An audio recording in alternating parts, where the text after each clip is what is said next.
It's me again! Girl, ano ba yan? Kanina ka pa dyan. Puto bongbong. Last week pa ako nagkikrave. Tingnan mo, parang sarap. Wow, ang sarap nga. Nagkikrave na rin ako. Tara, Tara kaya? Tara. At ayun na nga, on the way na kami. Si ate, kung makapag-crave, akala mo naglilihi. Talaga namang dumayo pa kami dito sa Kabuyaw Bayan para lang sa puto bongbong ni ate. At dito nga lang yan, malapit sa plaza, katapat lang ng simbahan. Finally, nandito na nga kami sa cravings ni ate. At nandito na nga kami sa Chongkiko's Puto Bongbong.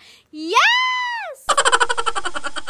At eto na nga, meron pa kaming nakasabay na vlogger. Shoutout nga pala sa'yo, Kuyang JZ Daily Vlog. Mukhang masarap nga dito, dinadayo ng vlogger eh. Sige nga, tikman natin. Umorder nga kami ng special puto bongbong at bibingka. Grabe naman sa cheese yan ate, nakakataka. Eto na nga ang tikiman time. Yes! Ayan no, tignan nyo, mainit-init pa.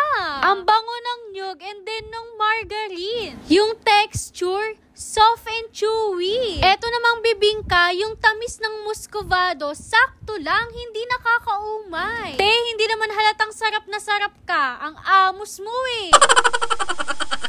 At eto na nga, inisa-isa ni ate yung mga nagpapasarap sa puto bongbong at bibingka. Eto nga, pinakita pa ni ate yung lalong nagpapasarap sa puto bongbong nila. Tinatanong pa ni ate, secret nga yan talaga to.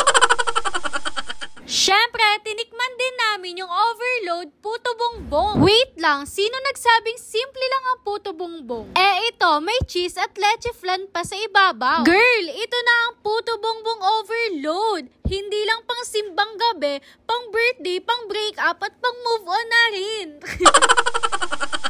In fairness, ang creamy ng leche flan. Tapos, pag sumabay sa cheese, parang sweet and salty na para bang love story.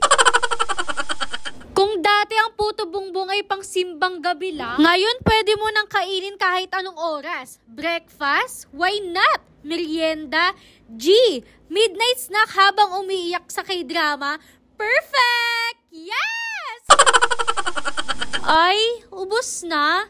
Buti na lang, nag-take out pa si ate. Kaya girl, satisfy your cravings now. Ayain mo na ang buong barkada, kapamilya, at kung gusto mo, ayain mo na rin yung ex mo. Visit nyo na sila sa Kabuyaw Bayan, tapat ng simbahan. Yun lang, bye!